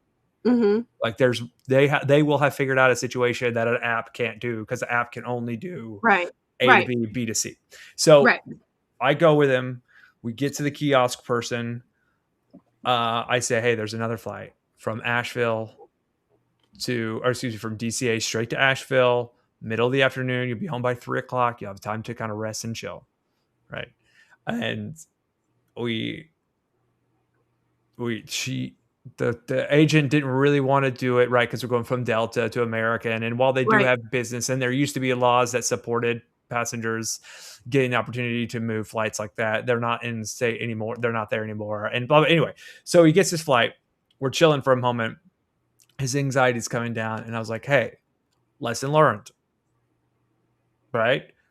Just because it happened doesn't mean you can't do anything about it. You're not a victim here, right? Mm-hmm. And I hate saying that out loud right now, but also it's important for everyone to listen to this, not just him. It's important for everybody. Like you can do a lot of times if you just ask questions and do your own research, you can figure some cool shit out and make lemonade. So he gets me an Uber to go back home. He said, thank you so much, and that's when he wrote that post. He was like, whatever. Mm-hmm. Cool. So I get back home. I've got this appointment at 2:00 in the afternoon, and I lay my head down on the pillow, getting ready to go to sleep. And I get a message from him, and it's an image of his American Airlines app, and his second flight was canceled. And out of DCA, only 2 flights were canceled, and one of them was DCA to Atlanta that they canceled between 3 a.m. and 6 a.m. And then while he was sitting there in the terminal, after had just gotten the flight maybe 40 minutes earlier, they canceled. Was there weather? Like, what is going on? No, that was the worst part. It was like, buddy, what's happening here? What, like, so I have no idea. And I hate that they never tell you. Yeah. But it was pretty funny. It was, I mean, it's not funny. It's kind of funny. You know, it's like, hey, dude, he's like, I have the worst luck with travel. This kind of crap always happens to me. I just want to get home and chill before I have a hard week next week, whatever. I'm like, I know, man. But at this point, you got to chalk it up to, this is just a plot now. Like, can't change the plot because you're not going to get there any sooner now than what you had with American. It's just not going to be a thing. And so he got home via American. He got home via another route. Ended up in LaGuardia again somehow. So I was like, dude, the plot just wanted you to get to LaGuardia, obviously. Yeah, basically. But yeah, it was one of those things. Another thing happened to me today that was it was like a plot thing happened, and I was like, a lot of plot happening today. Like my appointment, well, like because my appointment was with somebody, and they had an unfortunate accident happen, and so they had to wait on someone at their apartment, and I was just like, yeah, and I need a haircut, like I need a haircut, and I waited to get a haircut because I was like, I don't have enough time because I woke up at noon thinking I was going to meet them at 2, and I was like, I don't have time to get a haircut now, and so then 2:30 rolls around, I get this message, and I'm like, oh. So anyway. Evan had some plot. He was driving to his parents' house with our kid in the car, and it started smoking. And it got overheated, and he had to pull over. Yeah. And he was like, "Oh, okay. Well, I guess this is what we're doing." Jeez. Yes, this is what we're doing today. So there is a lot of plot happening all around. A lot of plot today. A lot of plot today. Yeah, canon events. I was like, Hank was like, I guess it's just a canon event. I was like, brother, I love how you take it because it is a canon event, brother. Oh, that sweet baby angel. Do you have an infamous canon event in your life that you can point to that says, if these 3 things didn't happen, my life wouldn't be where it is? Oh, for sure. For sure. Okay, me too. Yeah. It's actually, my canon events are like, not to get like crazy on you or whatever, but yeah, my canon events are like the proof that there's a higher power. So it's like, there's no other way it could have worked out. You mean like the Force, or you mean like more like a singular omnipotence? Whatever it is that you believe in something that's bigger than us, that is divine, that like God, universe. Like for me, it's like I believe in God. So for me, it's like the proof that God exists. Because there's no other way it could have happened that way. Okay, so this guy Hacker Dom said, "Hi guys, what are you talking about?" Great question. So Hacker Dom, this is the kitchen couch, and what the kitchen couch is people get the opportunity to just kind of let loose and talk about what they're going to do, being judged, but it not being held against them. So you get judged, but it's not going to be held against you because no one cares. And real life happens and nobody cares. So that's pretty much it. You get to kind of just say what you want. One of the canon events for me, sorry, I interrupted you. You were telling me. No, that was it. I was just saying, like, yeah, it absolutely has happened. Right. About 3 of them, and all of them are kind of like the canon events that led to who and why I am what I am now. Yeah, same. Mine is pretty easy. I did Guys and Dolls at Hendersonville Little Theater. The 4th time I did Guys and Dolls, and I played Scott Ashton for the 2nd time. And I finally, in the final show, I did it correctly because that character eluded me forever since I was 14 years old. And then I did Dial In for Murder in Burnsville. And that was the hardest show I ever was a part of. because the workload and the time spent was unbelievable for me. Mhm. And a week later, my then supervisor said, do you want to go to a conference in Seattle? And a bunch of people had been asked to go when I had a former supervisor, but she had never asked me to go. And so the supervisor was like, do you want to go? And I was like, absolutely. And 2 weeks later, I was in Seattle and I almost left my laptop and backpack on the light rail in Seattle. And right before the door closed, I reached in, grabbed it, and pulled it out like I was Indiana Jones pulling the hat from underneath the door. Mhm. And I was like, thank God, because that would have been bad.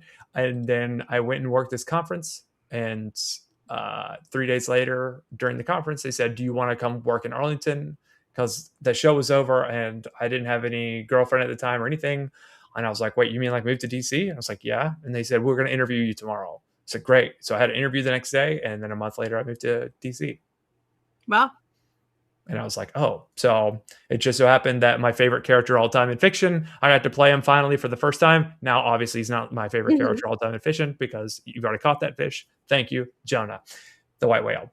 And then I did the, what do you call it? The hardest show I'd ever done. Workload was unbelievable. There's a lot of adversity overcoming in that show for me.